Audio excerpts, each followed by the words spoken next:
Bonjour. Bonjour. Bonjour. Bonjour. Bonjour.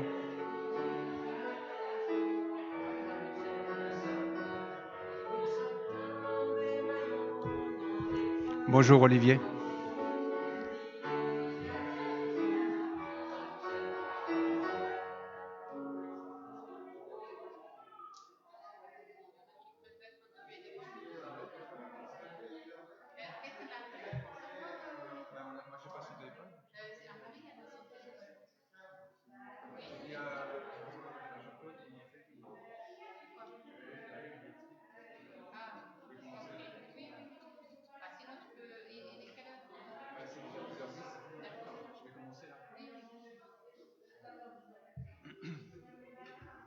Bonjour à tous.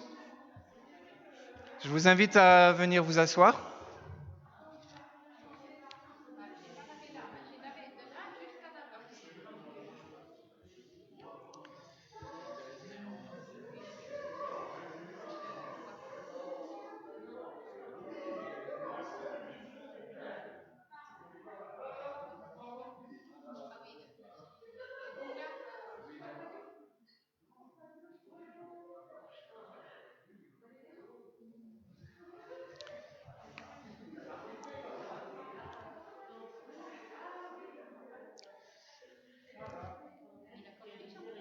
Oui.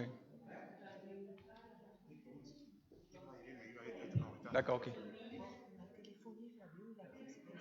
D'accord, ok. Je vous souhaite la bienvenue à tous, ici présents et aussi sur Internet. Bienvenue à Khalid.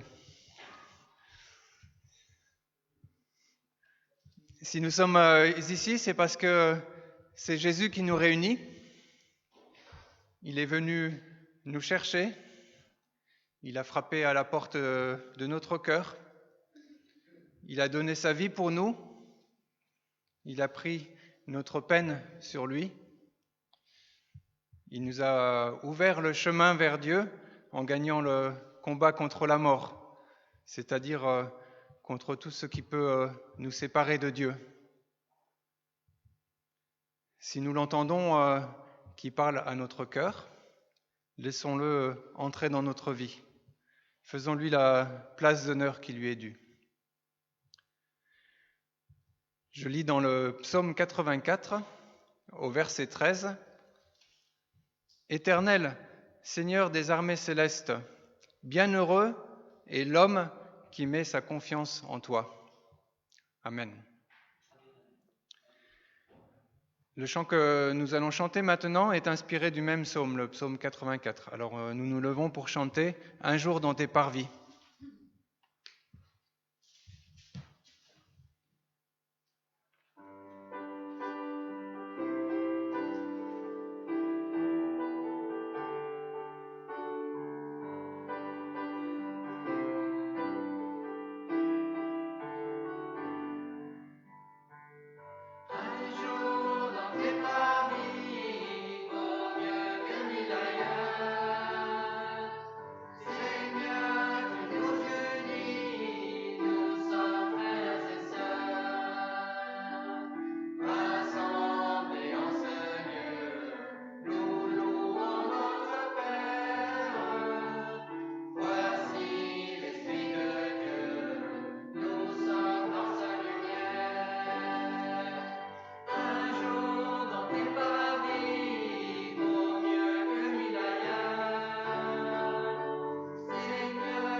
Vous pouvez vous asseoir.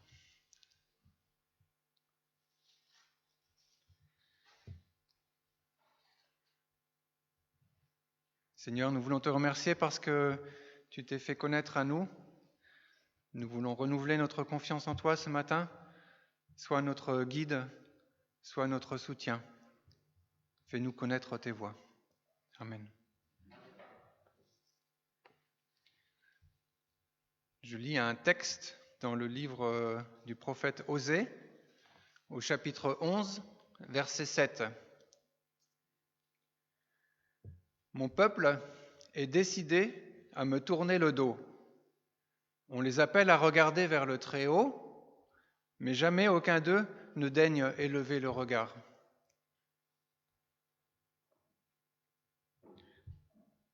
Dieu, au travers des paroles du prophète Osée, reproche à son peuple de s'être éloigné de lui, de s'être tourné vers d'autres dieux, alors que c'est lui pourtant qui prenait soin de son peuple.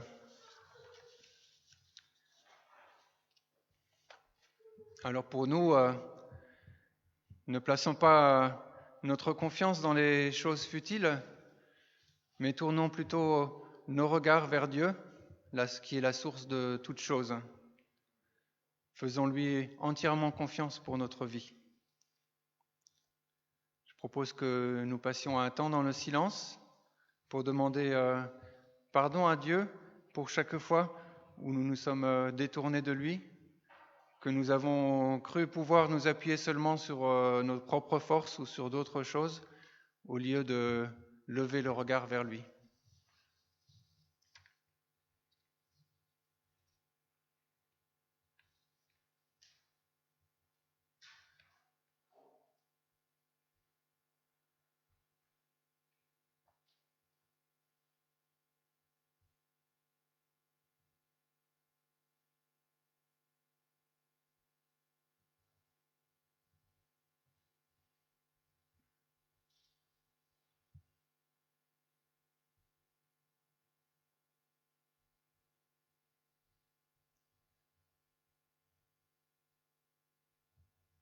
Psaume 79, 9. Accorde-nous ton aide, ô Dieu, notre Sauveur, pour l'honneur de ton nom. Délivre-nous, pardonne nos péchés à cause de ce que tu es. Amen. Nous restons ainsi pour chanter au-dessus de tout.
Nous allons continuer maintenant par un temps de louange et d'adoration. Et pendant ce temps, vous pourrez louer Dieu à voix haute entre les chants. D'abord, lorsque nous comprenons tout ce que Jésus a fait pour nous, lorsque nous comprenons qui il est, nous ne pouvons que lui remettre toute notre vie en retour. Et donc nous pouvons nous lever pour chanter « Entre tes mains, j'abandonne ».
Et aide-nous, Seigneur, à ce que nous soyons parfaits pour accepter, Seigneur, ce sacrifice divin, Seigneur, qui nous a donné accès au lieu très saint. Sois loué, sois béni dans le nom de ton Fils, Seigneur, Yeshua Mashiach. Amen. Amen.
Acte 4, 12.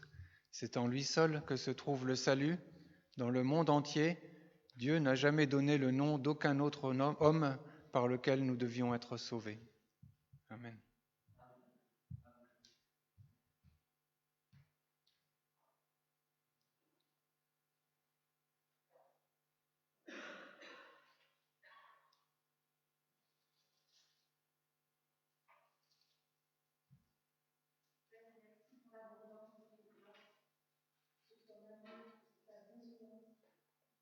On l'espérance que tu nous donnes, car nous avons confiance en toi et nous savons que tu feras des promesses. Seigneur, je me vois comme une porte libre, comme tu veux que je vive. Viens façonner nos relations maternelles, Seigneur.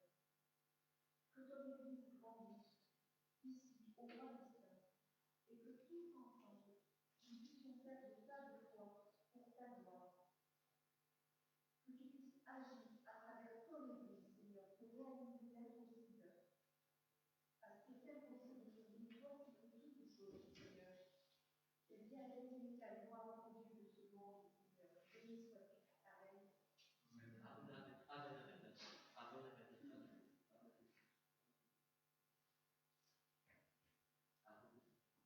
Seigneur, merci pour cet amour inconditionnel que tu as manifesté à la croix. On a du mal à comprendre comment tu as fait pour te sacrifier pour nous. Comme c'est dit dans ta parole, on aurait déjà du mal à se sacrifier pour quelqu'un de parfait, alors pour des pécheurs. Seigneur, c'est incompréhensible, mais ton amour est plus grand que les raisonnements des hommes, Seigneur. Tu es tellement bon pour nous. Merci pour cela. Amen. Amen. Amen. Seigneur, merci pour cet amour inconditionnel que tu as manifesté à la croix. On a du mal à comprendre comment tu as fait pour te sacrifier pour nous. Comme c'est dit dans ta parole, on aurait déjà du mal à se sacrifier pour quelqu'un de parfait, alors pour des pécheurs. Seigneur, c'est incompréhensible, mais ton amour est plus grand que les raisonnements des hommes, Seigneur. Tu es tellement bon pour nous. Merci pour cela. Amen. Amen.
Amen.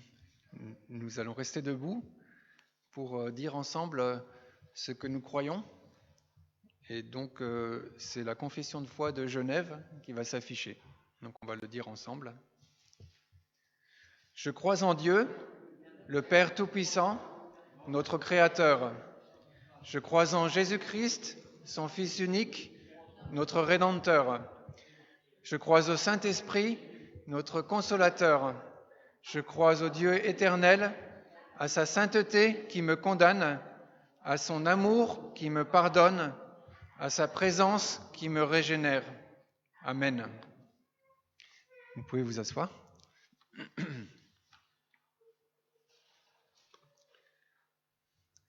C'est le moment des offrandes. Je vais lire un texte dans 2 Corinthiens au chapitre 9, verset 7. Que chacun donne ce qu'il aura décidé en son cœur, sans regret ni contrainte, car Dieu aime celui qui donne avec joie. Voilà, c'est ce que nous voulons faire. Je vais demander à un enfant qui veut venir peut-être pour passer le panier. Eden ?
Merci Seigneur pour tout ce que tu nous donnes chaque jour. Merci parce que tout ce que nous avons, cela vient de toi. Nous voulons te remettre ces offrandes pour qu'elles puissent faire grandir ton Église. Merci Seigneur. Amen.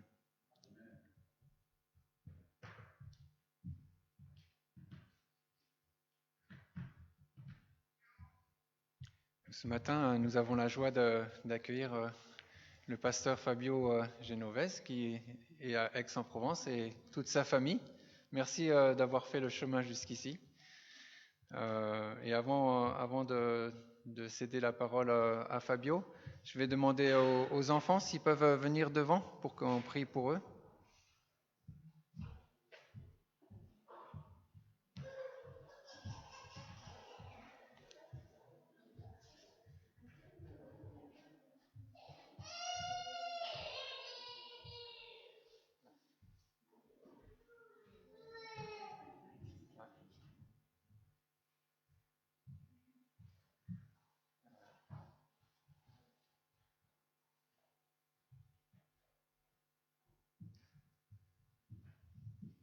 Merci Seigneur pour les enfants que tu nous donnes.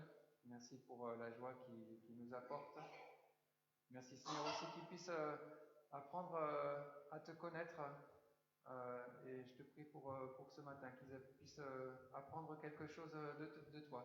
Qu'ils puissent savoir que tu es là, que tu es proche aussi d'eux et qu'ils peuvent compter sur toi Seigneur. Merci Seigneur. Amen.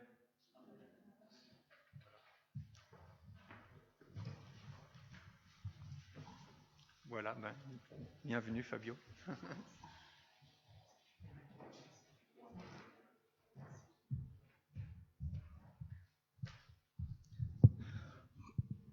Bonjour à toutes et à tous. Je suis content de pouvoir être là et partager la parole de Dieu. Je remercie déjà le conseil de l'Église Marseille Sud pour cette invitation. Voilà, et l'opportunité de pouvoir partager ce qui est plus cher pour nous, ce qui guide notre vie, ce qui c'est la parole de Dieu. Donc, je vous salue aussi de la part de l'Église d'Aix-en-Provence et aussi de la part de William Hegruto. Il était avec nous hier. Il m'a demandé de le faire. Donc, c'est fait. Bon, aujourd'hui, nous allons méditer sur la parole de Dieu que se trouve à la lettre aux Hébreux, chapitre 10, de versets 19 à 25. Avant de lire le texte ensemble, je voudrais faire une petite méditation, réflexion avec vous.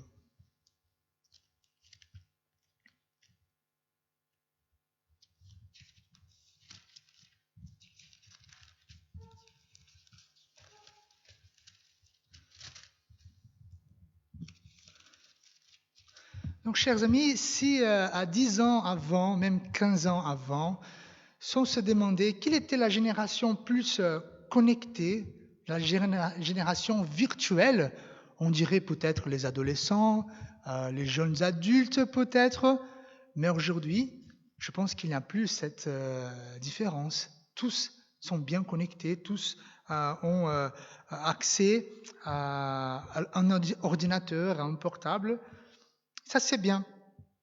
Donc, on voit qu'il y a beaucoup de choses qui passent par les biais de virtuel. Par exemple, des relations, des divertissements, des interactions, le travail.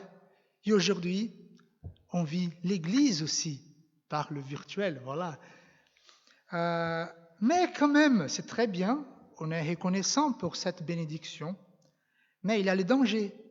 Il y a un vrai danger dans le virtuel, la superficialité, aucun attachement ou engagement. Donc, je parle de l'amour, des relations, de l'amitié. Il y a parfois même une illusion.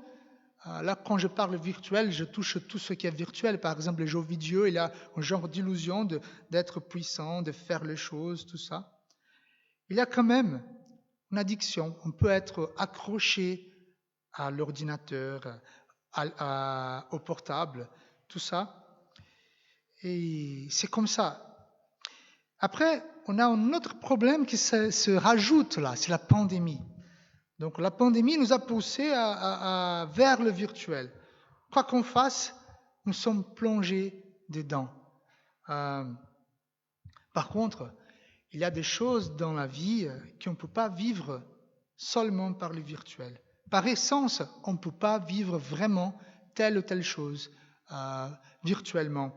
Par exemple, l'amour. Oui, ça marche, ça aide. Je suis brésilien, donc j'ai des contacts avec mes parents par le virtuel. Ça aide, mais ça ne remplace pas le vrai contact humain. L'amitié et aussi la vie chrétienne, l'Église. Même si ça nous aide beaucoup, ça ne remplace pas la vie fraternelle des chrétiens. On ne vit pas la vie chrétienne seul. Quand on parle de l'Église et la pandémie, soit on abandonne, ça veut dire je suis découragé, j'arrive pas à suivre par Internet, j'arrive pas à faire les choses, donc j'abandonne. Soit on plonge dans le virtuel, on s'est dit, bon, là c'est bien, je suis derrière l'écran chez moi, tout est bien, j'ai mon café, j'ai même pu regarder les cultes avec un pyjama, et je reste. Et pour moi, il y a une troisième option.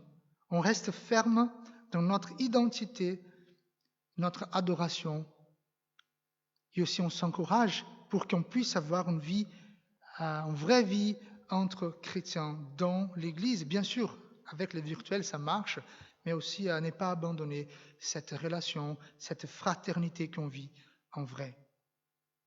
Les chrétiens du premier siècle, ils ont connu des difficultés qui les ont découragés. Donc, si on prend par exemple au 1er siècle, l'Église persécutée, surtout par Néron, et pour les païens de l'Empire romain, ça décourageait les chrétiens de se rassembler. Il y avait de gens qui persécutaient ces chrétiens, découragés, ils n'étaient pas découragés. Mais Dieu, avec sa grâce, il a inspiré des apôtres pour envoyer des lettres, pour encourager ces gens-là, pour qu'ils restent fermes dans l'union, dans les rassemblements des chrétiens. Et nous avons plusieurs lettres qui en parlent. Et nous avons aussi la lettre aux Hébreux. On ne connaît pas qui est l'écrivain, l'auteur de cette lettre, mais il est en train d'écrire à un peuple qui est éloigné de leur maison, de leur pays, et qui vit dans la persécution. Ils sont persécutés, ils sont découragés d'être ensemble. Et c'est un peu ce qu'on vit aujourd'hui. Parfois par peur du virus, parfois par prudence, parfois par la commodité de chez nous, mais découragés d'être ensemble. Donc, dans le texte d'Hébreux chapitre 10, de verset 19 à 25, on va voir que l'écrivain, l'apôtre, il ne veut pas que les chrétiens gâchent cette unité, ce pouvoir d'adorer Dieu. Il ne veut pas que les chrétiens gâchent cette vie qu'ils ont en Jésus, et donc il va motiver les chrétiens à adorer Dieu, à persévérer et à encourager les uns les autres. Donc j'ai lu le texte qui se trouve en Hébreux chapitre 10, verset 19 à 25, qui dit comme ça. Ainsi donc, frères, puisque nous avons, au moyen du sang de Jésus, une libre entrée dans le sanctuaire par la route nouvelle et vivante qu'il a inaugurée pour nous au travers du voile, c'est-à-dire de sa chair. Et puisque nous avons un souverain sacrificateur établi sur la maison de Dieu, approchons-nous avec un cœur sincère, dans la plénitude de la foi, le cœur purifié d'une mauvaise conscience et le cœur lavé d'une eau pure. Retenons fermement la profession de notre espérance, car celui qui a fait la promesse est fidèle. Veillons les uns sur les autres et pour nous exciter à la charité et aux bonnes œuvres. N'abandonnons pas notre assemblée, comme c'est la coutume des quelques-uns, mais exhortons-nous réciproquement, et cela d'autant plus que vous voyez s'approcher les jours. Je vous invite à la prière. Seigneur, Dieu saint, nous voici, Seigneur, devant toi. Tout ce qu'on a déjà fait, nous avons répondu à ton appel d'être présents dans ces cultes. Nous avons demandé pardon. Nous avons confessé notre foi. Et nous voilà, Seigneur, pour recevoir ta parole. Bénis-nous, Seigneur. Aide-moi en tant que prédicateur à bien exprimer ce que tu veux pour nous, Seigneur. Et que ton esprit puisse transformer nos cœurs. Nous te louons au nom de Jésus. Amen. On voit dans la lettre aux Hébreux que l'auteur il fait un discours théologique, mais théologique pour les Juifs. Il explique beaucoup de choses avec des termes juifs. Il explique la venue de Jésus, le sacrifice de Jésus. Et donc, il arrive à la fin, donc au chapitre 10, il va faire des conclusions. Il va expliquer qu'ils ont une vie, qu'ils ont l'accès à Dieu. Et il faut qu'ils en profitent pour vivre la vie avec Dieu. Donc, il ne veut pas, comme je vous ai dit, il ne veut pas qu'ils gâchent ce qu'ils ont reçu. Qu'est-ce qu'ils ont reçu en fait? Donc, ils ont reçu la liberté d'adorer Dieu. Donc il dit, ainsi donc, frères, puisque nous avons, au moyen du sang de Jésus, une libre entrée dans les sanctuaires. Alors comment ils ont reçu cette liberté pour adorer Dieu? Par le sang de Jésus, par la mort de Jésus, par le sacrifice de Jésus. Grâce à la mort de Jésus, ils peuvent adorer Dieu. Et on voit que quand l'apôtre il dit, puisque nous avons les droits, il parle d'une confiance, nous pouvons arriver devant Dieu. Cela exprime l'idée d'une audace exaltée, de venir dans la présence de Dieu, une liberté de toute la peur pour pouvoir entrer dans les lieux sacrés, à la présence de Dieu. Libre accès qui était assuré par Jésus-Christ. C'est intéressant parce qu'il dit à travers du voile, c'est-à-dire son corps. Donc, voilà, c'est un langage de l'Ancien Testament. L'apôtre, il parle du temple à Jérusalem. Donc, il y avait dans le temple ce qu'on appelle des 100 lieux. C'était où la présence de Dieu était là-bas. Et ces 100 lieux étaient fermés par un voile. Ce n'est pas un voile tout simple, mais c'était comme un rideau assez épais qui empêchait les gens d'entrer. C'est seulement le sacrificateur qui pouvait entrer dans cette salle. Et même s'il n'était pas pur, il allait être tué tout de suite. Donc les gens avaient peur du Saint-Lieu, de la présence de Dieu. Mais c'est que l'auteur, il dit, là, vous pouvez entrer. Le voile est déchiré. Et ça, c'est très fort l'image parce que il est en train de dire que les voiles qui empêchaient les gens d'entrer, c'est Jésus.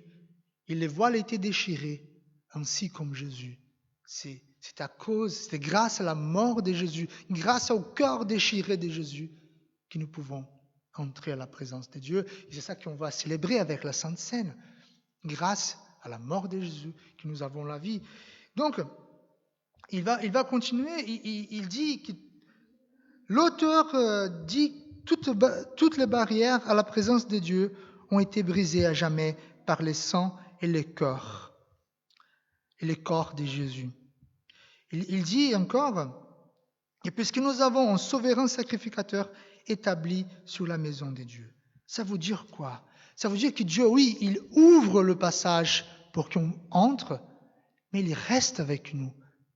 Nous venons de chanter ça devant le trône du Très-Haut. Donc, Jésus reste avec nous dans la présence de Dieu. Et c'est grâce à lui que nous pouvons adorer Dieu. C'est grâce à lui que nous pouvons être dans la présence de Dieu. Bon, je me rappelle un jour, j'étais à São Paulo, au Brésil. Et bon, j'étais chez un pasteur, mon ami. Donc là, il reçoit un coup de téléphone d'un footballeur connu au Brésil. Je ne sais pas si vous connaissez Marcelinho Carioca. Donc, il n'est pas international, bien sûr. Il reçoit cet appel pour que le pasteur vienne et prie pour lui. Il dit, Fabio, est-ce que tu veux venir avec moi? Bon, c'était bien pour moi, je connaissais ces footballeurs. Donc, j'arrive dans la chambre d'hôtel. On arrive, je connais ces footballeurs. Ils me donnent des choses à manger. C'était super, c'était sympa. Mais pourquoi j'ai pu faire cela? Parce que le pasteur était avec moi. J'ai pu rester parce que le pasteur restait avec moi. Bon, l'analogie, c'est pas parfaite, mais on peut être dans la présence de Dieu parce que Jésus est là avec nous. Il nous accompagne. Donc c'est ça, c'est que nous avons reçu. Donc, l'apôtre va nous encourager à adorer. Vu que vous êtes dans la présence de Dieu, adorez Dieu. Prenez vos forces pour adorer Dieu. Il dit, approchons-nous avec un cœur sincère, dans la plénitude de la foi, le cœur purifié d'une mauvaise conscience et le corps lavé d'une eau pure. Donc, là, il va nous dire la façon dont on peut nous approcher de Dieu. Elle dit, voilà, vous pouvez entrer déjà, alors adorez Dieu. Et quelle est la façon dont l'apôtre nous encourage à faire? Il commence en disant, avec un cœur sincère. Ça veut dire, il faut venir devant Dieu avec le désir de l'adorer. Il n'y a pas de bonnes émotions. On voit dans les psaumes, il y a des psalmistes qui disent « Pourquoi tu m'as abandonné ?» Il n'y a pas de bonnes émotions pour arriver devant Dieu, mais il faut venir avec un cœur sincère. Si vous êtes en colère, si vous êtes déçu, si vous êtes joyeux, venez dans la présence de Dieu, mais venez avec un cœur sincère. Il dit aussi dans la plénitude de la foi.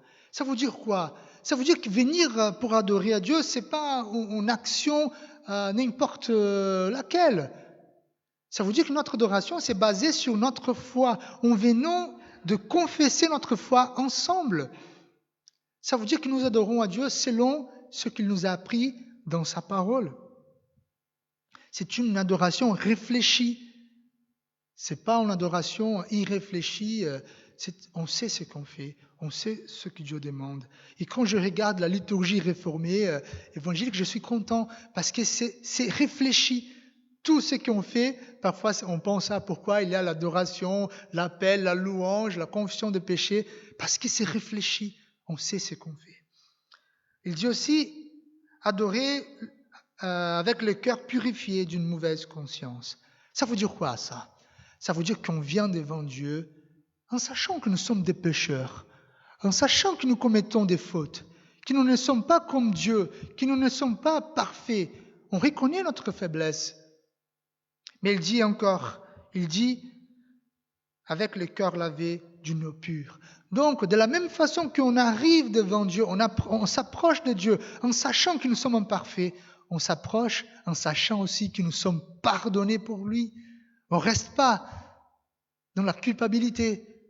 On approche en sachant que nous méritons la condamnation, mais nous approchons aussi en sachant que nous avons la grâce de Dieu, comme les républicains qui prient au nom de Dieu.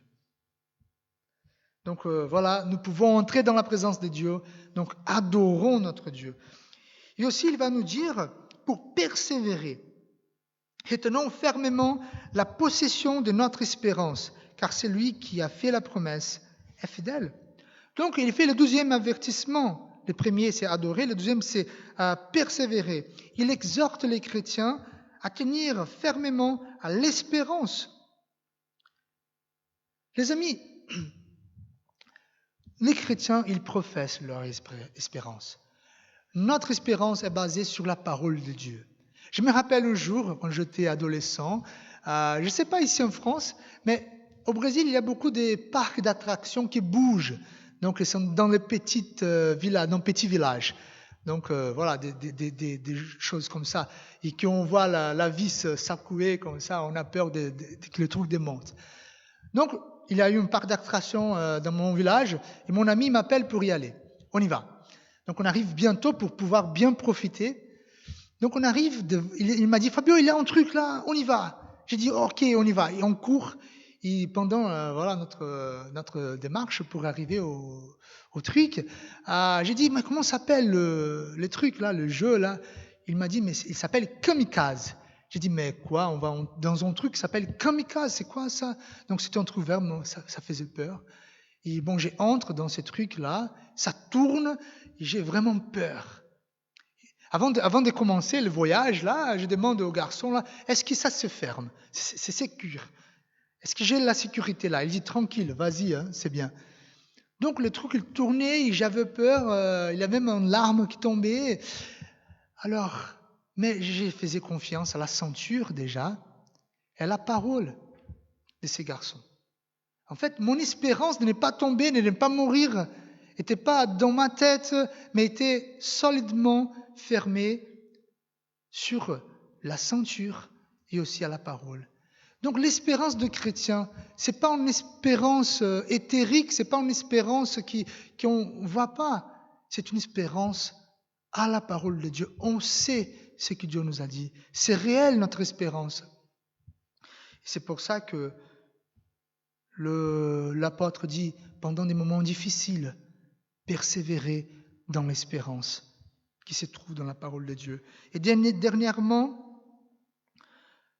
l'apôtre nous dit pour encourager les uns les autres. On voit que le moment il est difficile. Donc nous avons la liberté d'encourager les uns les autres. Il dit, veillons les uns sur les autres pour nous exciter à la charité et aux bonnes œuvres, donc déjà aider mutuellement. N'abandonnons pas notre assemblée comme c'est la coutume de quelques-uns, mais exhortons-nous réciproquement. Et c'est là d'autant plus que vous voyez s'approcher les jours. L'unité, être ensemble appartient à l'essence du christianisme. L'union fraternelle, en vrai, fait partie de l'essence du christianisme. Parce que nous, les chrétiens, nous dépendons de cette relation. Si je suis éloigné, c'est possible, des chrétiens qui sont isolés dans les pays difficiles, mais c'est encore difficile, plus difficile.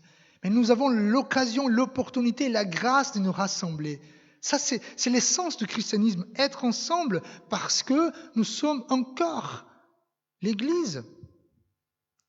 Il est absolument essentiel que les chrétiens rencontrent d'autres chrétiens s'ils veulent être encouragés, s'ils veulent développer constamment la vie chrétienne.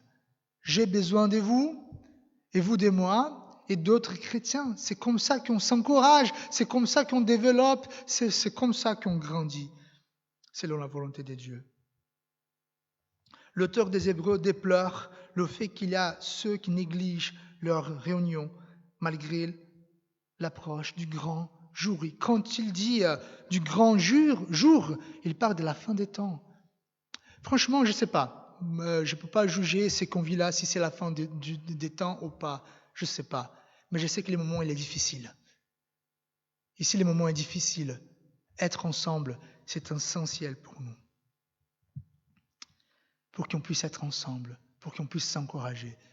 Voilà, moi, j'aime bien... Je ne suis pas skater, mais j'aime bien rouler du skate. Oui, pour mon âge, c'est un peu tard, mais j'aime bien. Donc, j'ai un ami qu'il est un missionnaire parmi les skaters. C'est ça son métier. Donc, il dit que l'église, c'est un grand skatepark. Ouais, c'est pas en hérésie ça, mais il explique pourquoi. Parce que dans l'église, dans les skateparks, on a des petits, on a des grands, on a des expérimentés. Il y a ceux qui viennent de démarrer, les débutants, qui tombent. Il y a des gens qui tombent, il y a des gens qui dépassent le défi qu'ils ont mis. Et c'est ça l'église en fait. Il y a des petits, des grands, des gens qui débutent, des gens expérimentés. Et dans la culture des skaters, on s'encourage. Allez, tu es tombé, continue. Lève-toi, il continue, vas-y. Et dans l'église, c'est pareil. Nous sommes ensemble avec tous, avec le petit, les grands, pour s'encourager. Et pourquoi? Parce que nous avons la liberté d'être proches de Dieu. Donc, frères et sœurs, ce matin, je voudrais vous encourager. Être ensemble. Parce que nous pouvons être devant notre Dieu éternel. Les choses ceux de l'ancienne alliance ne pouvaient pas le faire. Aujourd'hui, on peut le faire. Je vous invite à la prière. Seigneur, notre Dieu, notre Père, nous te louons, Seigneur, parce que Jésus-Christ a été sacrifié et mort afin qu'on puisse être devant toi avec une position juste. Notre nom est marqué dans son cœur. Et nous avons accès à toi, Seigneur. Et Seigneur, que nous ne gâchons pas ce privilège et que nous pouvons adorer ensemble, que nous pouvons persévérer, que nous pouvons aussi, Seigneur, nous encourager mutuellement, Seigneur, et que nous pouvons vivre la beauté de l'Église. Oui, or, par Internet, et or aussi en vrai. Nous te louons, Seigneur, et que ton esprit puisse nous aider dans ce défi de nos jours. Au nom de Jésus, Amen. Maintenant, on va participer du repas. Voilà le corps de Christ, le sang de Christ. Le repas du Seigneur, c'est un repas. Dans la Bible, c'est toujours la fête. Mais c'est dur de voir la fête avec le cœur et le sang de Christ. Mais c'est la fête, c'est parce que grâce à Jésus, nous avons la vie et nous pouvons célébrer la vie. Donc, je ne sais pas comment c'est vos habitudes. C'est les anciens, ils viennent. Oui. Est-ce que je porte le micro? Non, ça va. on va faire passer le pain et le vin et on essaie de manger et boire tous ensemble. Donc, je te laisse.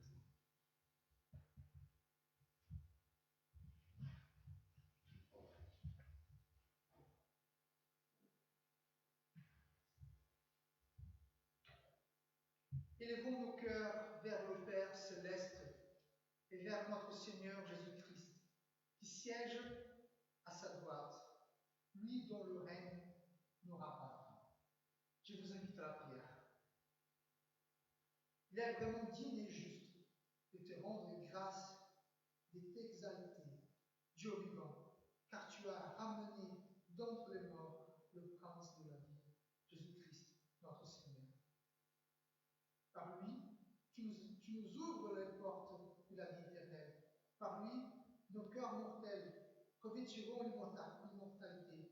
En lui, toute la création aura part à la glorieuse liberté des enfants. Grâce te soit rendue, ô Dieu puissant et plein d'amour, toi qui nous donnes la victoire par notre Seigneur Jésus-Christ.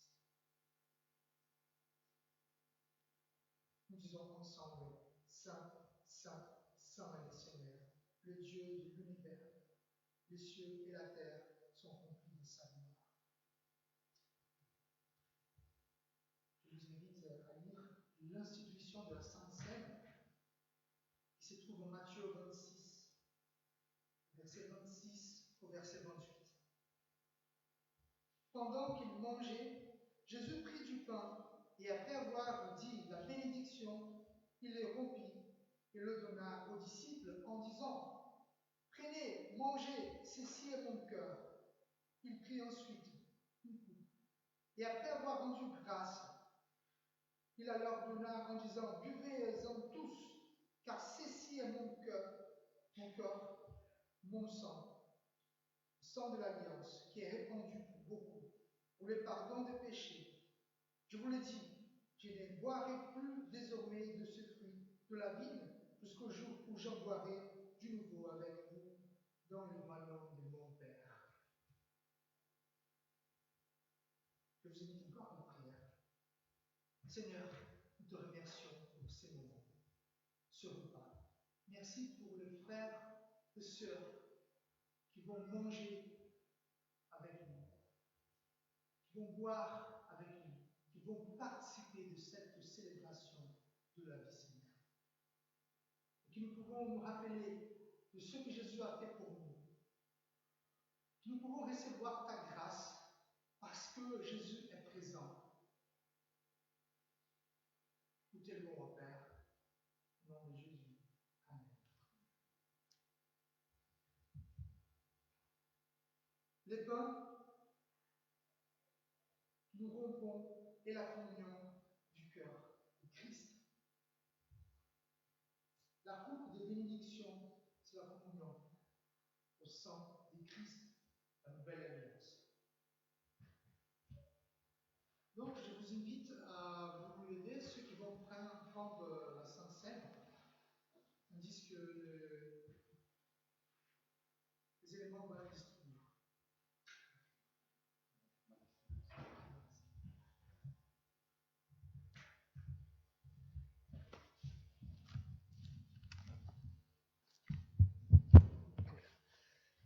Vous êtes libre pour prier ou pour chanter si vous voulez.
pendant qu'il était à la table avec eux, il prit les pains, dit la bénédiction, puis il les rompit et les leur donna. Alors les yeux s'ouvrirent et ils les reconnurent. Ils se levèrent à l'heure même, retournèrent à Jérusalem et racontèrent ce qui leur était arrivé en chemin et comment ils avaient reconnu à la fraction du pain. Je vous invite à la prière. Pour la force et le réconfort que tu nous donnes par les corps et les sangs du Christ. Seigneur, nous te louons. Pour la joie de ce repas pris en communion avec le ressuscité et avec les saints, Seigneur, nous te bénissons.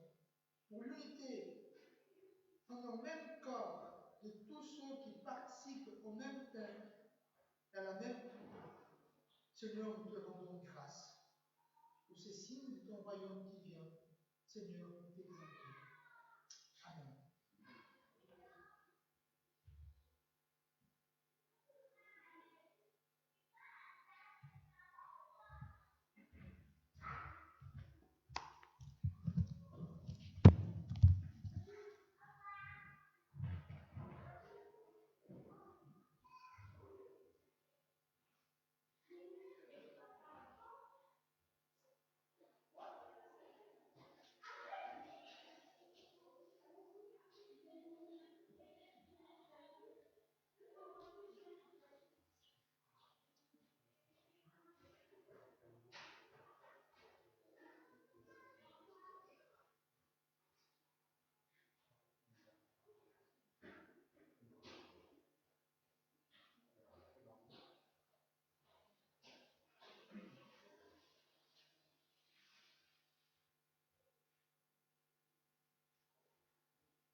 Recevons de la part de Dieu l'exhortation et la bénédiction.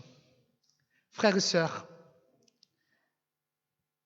aimez les uns les autres, gardez l'espérance dans la parole de Dieu et persévérez dans la foi. Que la grâce, que l'amour de Dieu, notre Père, la grâce de Jésus, notre Seigneur, et la consolation du Saint-Esprit soient avec vous tous, aujourd'hui et toujours. Amen.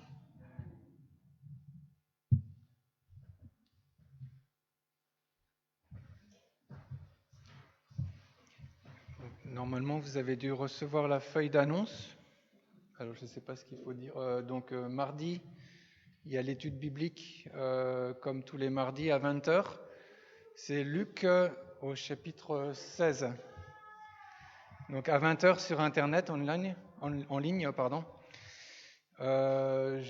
Vendredi, il y a la réunion de prière à 20h aussi en ligne. Et il n'y a rien de spécial cette semaine. Et donc dimanche prochain, donc le culte à 10h comme tous les dimanches, et c'est Jean-Philippe Bru qui apportera la prédication dimanche prochain. Donc Jean-Philippe Bru qui est professeur à la faculté d'Aix. Voilà. Donc voilà, je crois.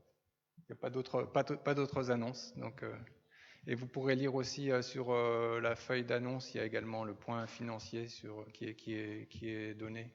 Voilà. Bon dimanche à tous.